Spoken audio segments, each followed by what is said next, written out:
there, everyone. Welcome to this episode of the Higher Ed Geek Podcast, episode number 32 with Spencer Ingram.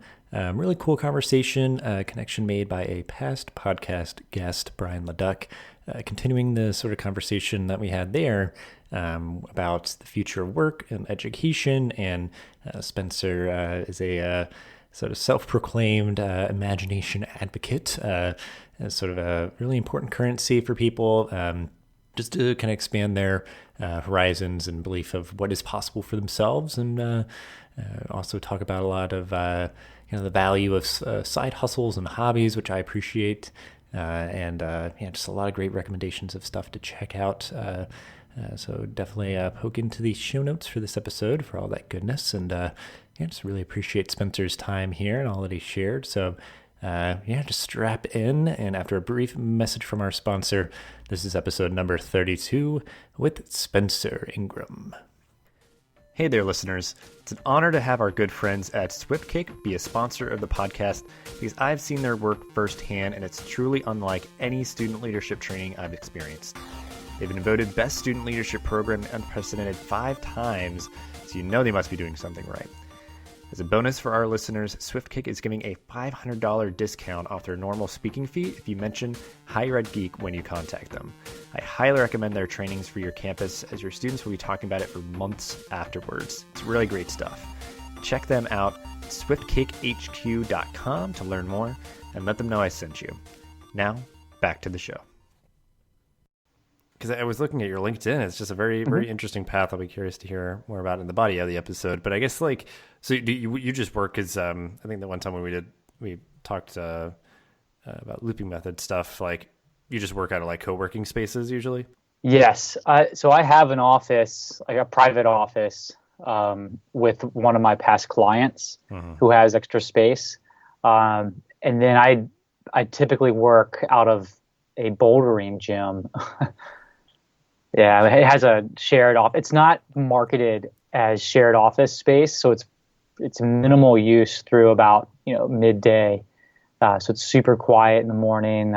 And I don't know about you, but co-working spaces can be quite expensive, and this place is $100. Well, it runs me $75 a month on the subscription. Yeah, that's not bad. Yeah, because I think it's I appreciate co-working spaces and I like them, but yeah, I think it is starting to be where it is expensive to kind of operate that real estate, because it's almost like victims of their own success, I guess, of just if they make an area more appealing and it, I don't know, just makes it more expensive because more is getting built up or something. I don't know. I feel like it could just be a weird thing where you might be oh, we're just gonna get this cheap place, but then stuff gets built around it and now it's more valuable, so then the rent goes up or something. But that's my theory. Yeah. No, it's not the best place for taking video calls, but otherwise it works great. I mean, I can just hop down, and there's a full gym and day lockers and everything, and so I like that. It gives me a place. I found that routine's really important when you work for yourself. You've got to kind of create a day job. So I go to the office, and it changes everything versus staying at home. Yeah, no, I could be productive to a point at home, and there's always distractions and other stuff. So yeah, it's nice to, I guess, still create that routine, go to a place and make sure you're kind of keeping yourself honest that way. So yeah, we'll go ahead and dive in here. Appreciate you making time for this episode, Spencer, and really curious to hear more about your journey, kind of what's on your mind and what you enjoy about the work that you do and kind of what you're geeking out about and stuff. So we'll get right to it. If you just want to start us off, though, with a brief introduction and kind of your professional journey and how you got to be where you are today. Yeah, thanks, Dustin. Thanks for having me. And I am Spencer Ingram, and I run a small studio that builds largely open source tools for career development. One of our leading platforms is called the Looping Method, and I'm a co-author into that. What's nice about making it open source is we have many practitioners who are co-authors now, and that's really exciting to see them adopt the tools into their special uses. Everything from college student affairs, career counselors, and into the workplace as well. So my journey started in college. I'm a first generation college student. I went to school in 2003, and I went to the engineering school. And I was super lucky to go to a great top public school, but I quickly found myself falling behind, or at least feeling like I was behind to my peers. And I was spending every night just solving problem sets and never really making anything. And I'm a big STEM maker, and it just was no imagination and burnout very quickly. So I started getting pretty depressed. And the pivotal moment came when I dropped out of college. And that changed my whole path. And I started to learn how to take responsibility for my education. And that put me on the path to everything I do today, and learning to solve problems when paths are unclear. So I did go back to school, and I completed a degree. I ended up getting a master's degree even, because I love science and technology. I have degrees in both, but I wrestled my way through higher ed to make it what I wanted it to be. And that, of course, coincided with the collapse of Lehman Brothers. And so we enter into a workforce of just crazy uncertainty and job losses. So that from that period in college and dropping out and emerging in that economy, I've spent most of my time since then building these types of tools around starting people. And that's brought me to the work I do today with these open source tools. Very cool.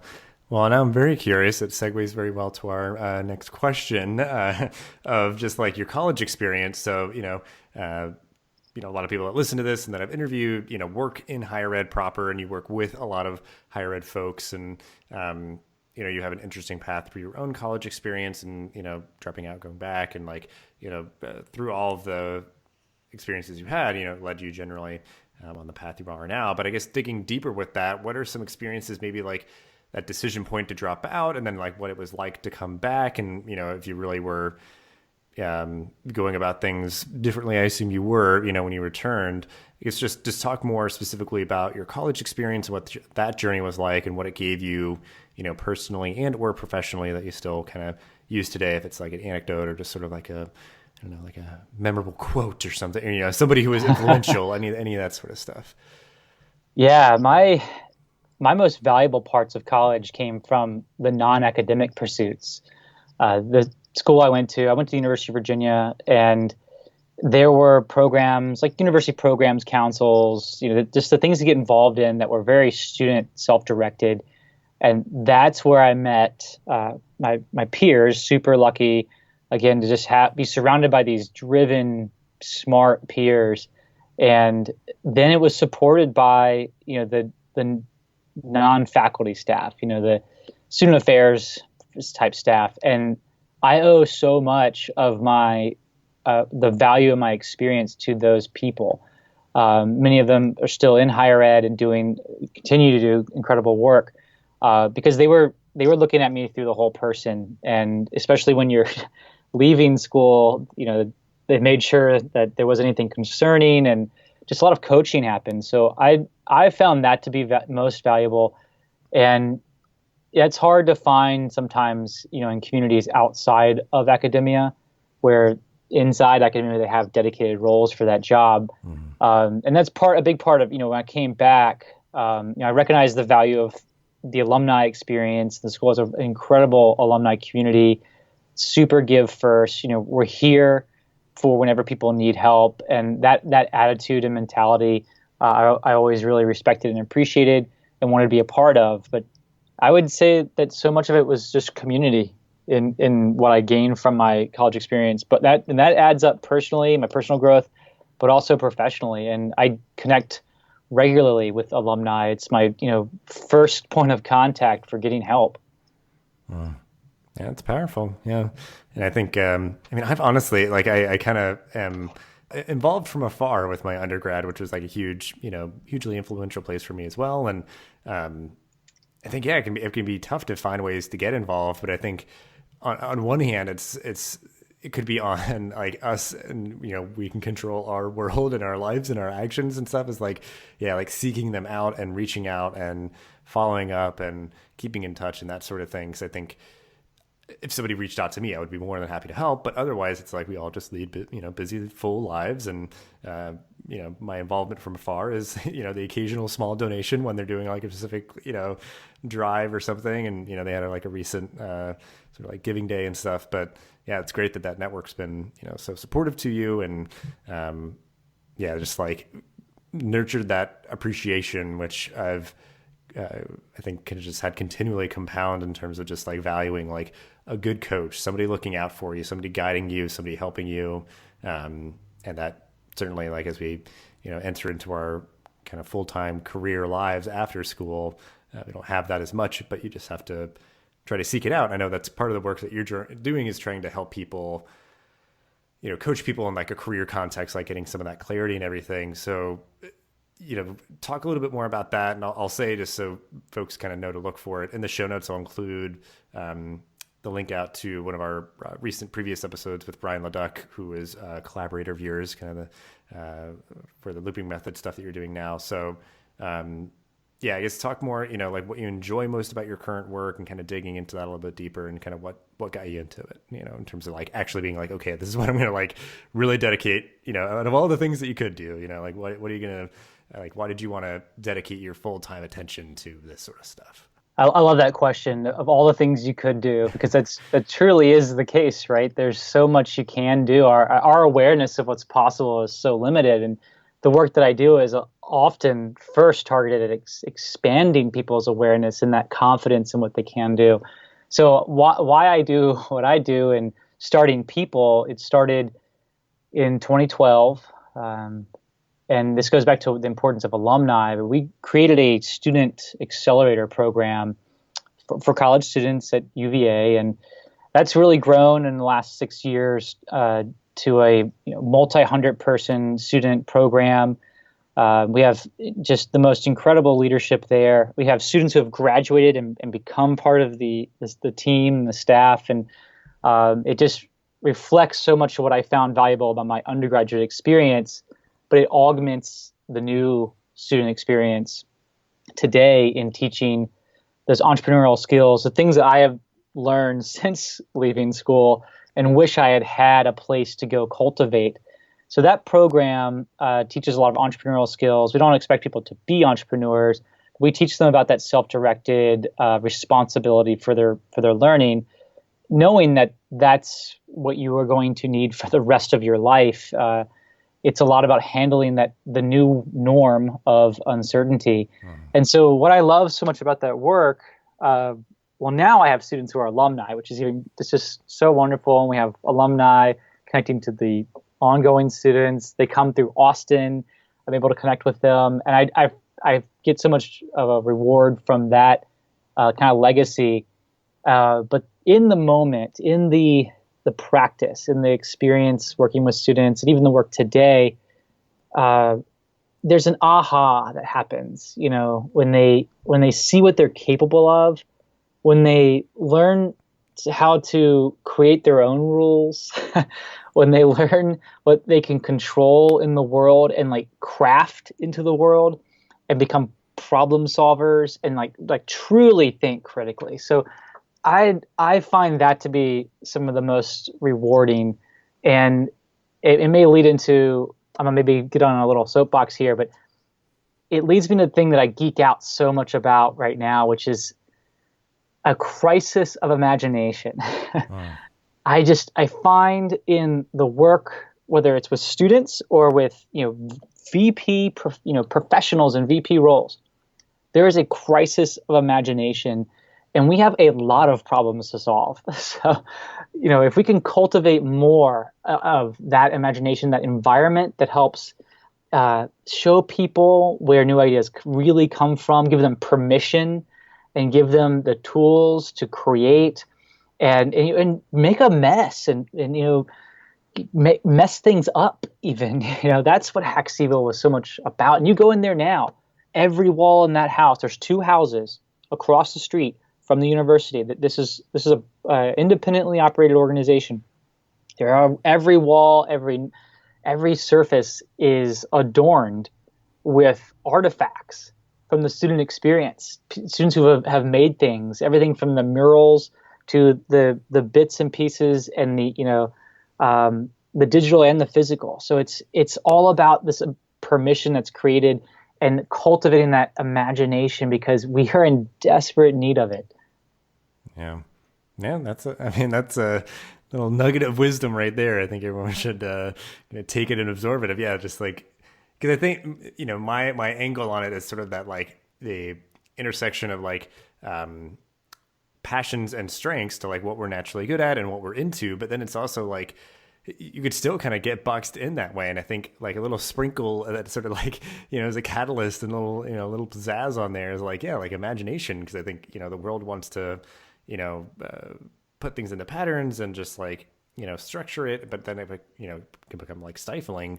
And I think, yeah, like you were saying, like sort of thinking critically and like making your own rules, which some of them can be, if you grew up a certain way and certain values or like, different things, it's just the idea that almost like you come to it on your own versus just doing it because it's this external formula.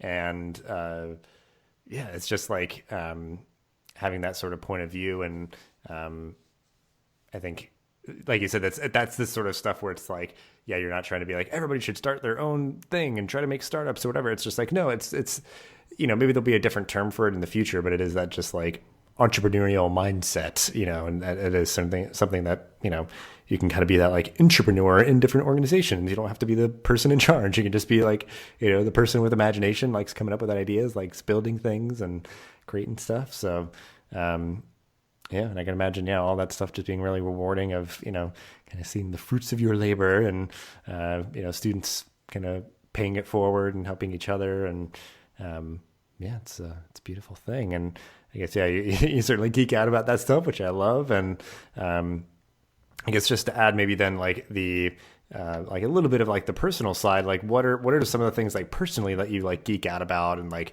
the things that you're into, and we'll get into any sort of like resources and other like specific stuff you might want to recommend, but like just kind of in broad strokes, like what's kind of capturing your attention right now and having you geek out about it. Yeah, there tends to be this broad, or maybe there's a lot of conversation around the future of work. Mm-hmm. And people wanting to define what that's going to look like and predict it. And in my opinion, the future work is now, and it's day by day. This stuff is always going to change. I'm not worried about predicting that. I think there's a mindfulness and responsibility to it for sure. But, I geek out about what people are doing now, in the now, who probably don't ever talk about the future of work, but are pioneering their own paths. And that gets me so excited. I mean, this goes from the student to the professional. And, we saw this at Haxeyville, the language that we use. We always struggled over the word entrepreneurship. To your comment a moment ago about the entrepreneurial mindset or intrapreneur, we never found there isn't maybe a word for how to describe this best, but that oftentimes we found students who were extremely entrepreneurial, maybe running their Etsy shop and paying for their college tuition, but didn't think of themselves as an entrepreneur, so they were never folded into the story. Mm-hmm. So I geek out on those people. I'm a big mountain biker, so I follow a few folks on YouTube who are just average Joes and Janes that had regular, nothing special about their jobs or work that makes them any different than you and I, other than the guts that they put in to building this new pathway for themselves in what some of us, or the talking heads might say, the future of work. I'm more interested in who's on the front lines, like just creating that path. So I geek out about those people and those stories. Yeah, very cool. Well, I guess then with those things that you geek out about, like what are ways that anything that you've been into has like positively contributed to your life? And I mean, the thing that I'm hoping for, like, I'm curious if it's happened for you is like, because I think, whether it is like movies or TV or video games or something, or just like, connecting with people. I know, like, I keep saying this to Brian when I talk about him. Like, when I met him, he's been such a great like catalyst for just like good energy. And I think, that is certainly something that I love, is just talking with people about the things that they're into, or just talking to people that have that imagination and just kind of, open to the potential of things. But I guess, like, have you, and maybe like how you met Brian, that's our shared connection, why we're here recording this podcast. But like that idea of like those affinities that you have, the things that you're geeking out about, like how have they contributed to your life? Have they brought people into your life, or how, just kind of framing it that way, I guess, of that value that these interests that you've had, have they kind of, added value to your life? Yeah. Well, on the topic of a crisis of imagination, I'm extremely protective of my imagination. Not saying I have a good one, but I know what the enemy of imagination is, and if I'm too full of stress or just packing my time with work and not creating space for play, then I'm not protecting my imagination. And so another big thing I'm looking at, and where I geek out, is finding combinatorial ideas. So I find inspiration by combining things from other places to solve what I'm working on now. It's maybe completely unrelated. If I want to help solve for some challenges in workplace learning, I maybe don't just read books about learning and development or organizational design or behavior. I might be looking to places completely unrelated who aren't having those conversations. So I'm geeking out a little bit. Again, the YouTube's really amazing YouTube channels and creators. I love those. I love the access of that. I think that's also super key. That we live in a world now where we have this unprecedented access to tools for learning and making and sharing, and it's our responsibility to use those to elevate ourselves, to continue our learning. So I like the YouTube space. WeWork just acquired Meetup, and I love what Meetup has done. And when I go to a new city, or I moved to Austin 4 years ago, that was the place I went looking and finding my people and who I could geek out with. So that's been great. I also love taking my own medicine. So all the tools that we create around the looping method, I use on myself, and I pressure test. And one of my favorites is a volunteer hack where I find events and I just go make myself valuable there. And then you are literally given a tag, a pass to meet people. So I always love doing that one locally and making myself helpful. But you find places for those combinatorial ideas, which then create the aha moments and inspiration for new things in your work. So I maybe I'm scratching the surface there, but I don't have like maybe one thing where I'm like, oh my gosh, this thing is the best right now. But like, it's these tools. Like, we just live in this world full of amazing tools, almost overwhelmingly so. Actually, you know what? I tell you what, I am geeking out on one tool in a big way right now, and it's called Loom, Loom. And Loom is a browser extension for creating quick videos from your browser. It's Chrome extension, and so it gives you the little head, your little video in the circle, so you can see yourself talking. You can just record over images on your screen. So it makes this a super quick and dirty tool for sending messages, a lot of use cases, but I use it for sending authentic communication to people to show them something that maybe we've never even met or talked to in the first place. Like, if I want to send a cold contact, a cold email, it's coming with a video that I made personally for you. And I found that tool to just change the way that we're communicating and not have to overthink it. So that's what I'm geeking out on for sure. I love that tool. Yeah. Well, I can see, just like, it's a cool tool. And sometimes like I do that, I just kind of dabble with stuff and not really know like what am I going to do with this? But like you said, like if you're, just trying to do outreach and like build connections with, potential clients or collaborators or just, whoever, video and seeing someone's face talk to you is like, it's the ultimate thing. It's way more personal, and, it's not just, a fun tool to mess around with. It has that, it adds that value to your life. And, any of the other stuff, I'm totally on board of just like, being a part of the world and doing different things and meeting people and all that, like the value that adds, like any, that kind of stuff that you could get about, in my experience, and that's exactly what you said too, like, it just gives you those little sparks of inspiration because you're just like, amidst different people and just in the world. And then, you just kind of like mash things up and it's just like, oh, it's this thing with this thing, what if you put, these two things together or whatever. So it's like, it's always a good spark for inspiration, just, being amidst people who, whether they're interests that you share with them or, something completely different, you can be inspired. And, it's always, really nice that way. Well, I guess, in that spirit of recommending Loom, which that sounds like a very cool tool, anything else that, maybe a tool or just stuff that you're reading, watching, listening to, like what are you consuming lately, or just some maybe like your all-time favorite stuff, anything that you'd want to recommend that we can include in the show notes? Sure. So I've been listening to Adam Grant's new podcast called Work Life.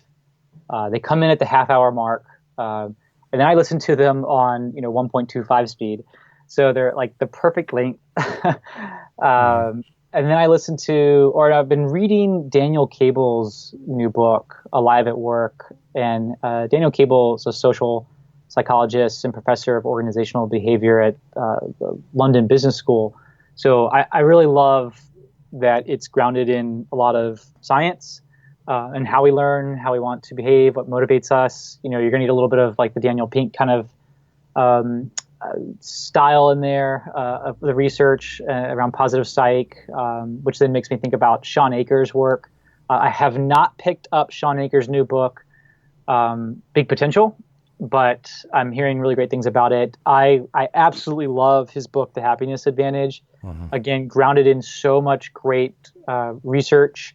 Tied to real world case studies, and just it's a small read. It's a short book, but I've found it to be much more of a reference book where I can just go back and just read similar stories again with new frames of mind as I'm working on a different problem. I tag the pages a lot, so I just can flip through, and I find that book just be uplifting in a lot of ways, and affirming. So I love those three, especially right now. Of course, those are super centered, right, aimed at the work that I'm doing. I like Chris Guillebeau's podcast. He's been doing it now for over a year. It was the Side Hustle School. And this is a big one because I love the idea about diversifying your income. I have a lot of points of view on employee learning based on notions of a side hustle. And he gives one every day. He has a podcast, which is a case study of someone's side hustle. They have to be making a minimum of $500 a month, and sometimes many magnitudes more than that. But what I love about it is they're super short. They're like 10 minutes long, and they give you this radical awareness, right? Where you read the title of the podcast and the show notes, and you're like, how is that a thing? And that's what I love about it so much, is that then I can bring little the case studies into stories that I share, just lifted directly from there. And you just learn the wildest thing that people are doing, and it shows you how little we know about how much we limit ourselves in our own minds about what's possible for ourselves. So I think those are super cool as a great resource. Yeah, that's all great stuff. And yeah, I can only imagine, like some of the stuff on there. Cause I mean, like in a very small way, like I just moved to Baltimore, and they have a really nice, like farmer's market and bazaar that we've gone to the past couple of weeks. And there's just all these vendors that are like, obviously selling food and, they're like farms and stuff, but then like just local artisans making soap and dog treats and like little notebooks and art and like, just all this stuff. And it's like, yeah, I mean, I think it's a pretty good definition of like a legit side hustle. Cause I think a lot of people like, which it's whatever you want to make of it, you define success for yourself, but like, you might not be making any money off of it. So, really be more of like a volunteer project or something. But then like, yeah, if you're making like $500 a month, again, like not really enough to live on, but it's like, that's a legit kind of side hustle, like, side project. And, if it's, kind of enabling people to feel, which again, you don't need that permission, but just maybe being inspired by other people that, their example is like, I did it with this thing. And, I think that's, something that's going to be really valuable, because I know a lot of people are kind of like in that mindset where like, maybe you never, again, defining success for yourself, like you would never want it to be your full-time job. And maybe it would be really hard to make it that. But if you want it to be like a legit fulfilling thing that, I would assume, a lot of people's projects, they would want to be out into the world and, consumed by people and all of that. It's like, see how other people did it, and just kind of, kind of go from there. So I think that is a very good recommendation. I'm going to yes and that too, because they're starting from a place of, I'm going to find a side hustle in order to, make a certain income goal or quit my job. I mean, that's a challenging place to start from, as opposed to sort of stumbling onto the side hustle, going at it from a hobby perspective, and if you listen to many of the side hustle school stories, they ended up with a side hustle. They didn't set out on that mission. And so the point of sharing that is that it's reflection of reality, but it's that reality because there's an importance of exploration, and it's really, really hard to pre-design a perfect side hustle. And so I would always encourage people to just start from a place where that's not the expectation, that you will evolve what you learn to get there and probably change the nature of your side hustle in some ways. But start with just getting the consistency of the hobby moving. And that already alone, that takes so much guts. And to put something into the world is scary. So once you do that, you end up creating these pathways. And those are the pathways that the world can come and bring you serendipity. And that's where your side hustle will emerge from, the serendipitous moments, because you took this artifact, this thing you created, and you shared it with the world as your side hustle. So to me, like that's how you're going to manage this great uncertainty in the future, is by learning to become that maker and having that confidence. And that's why I say, you want to do employee learning and development programs, help them set up their Etsy store. They're not going to quit their job over the Etsy store in the near term. And if they do, they were going to quit anyways eventually, Like, wouldn't it be great if they quitted out of success of their Etsy store? They're going to credit the employer for that. Either way, that person's always got a foot out the door, and in the process of building that Etsy store, they are going to build an incredible confidence of just getting that thing into the world. They're going to learn all the skills and tactics and things that you want them to do in learning and development, but it's going to be intrinsically motivated. And it's going to be dealing with uncertainty and problem solving. They're going to seek out help. They're going to, which can come from inside your company or outside. They're going to learn to market it. Whatever the particular skills and communication, everything that's required, they package into setting up an Etsy store, or any, dozens of other examples that aren't like turning on an LMS system and reading the leadership module. Mm-hmm. Yeah. A little bit of a rant there, but you know what I mean? It's like, no wonder it's learning is so boring. Right. Because it can be like, because like I said, I like playing with different tools, and I think some of the, side projects that I have like allow me to have a reason to use them or something, and like you can learn things. So like things will come up and be like, oh yeah, I've used that before. Well, yeah, I'm familiar with that.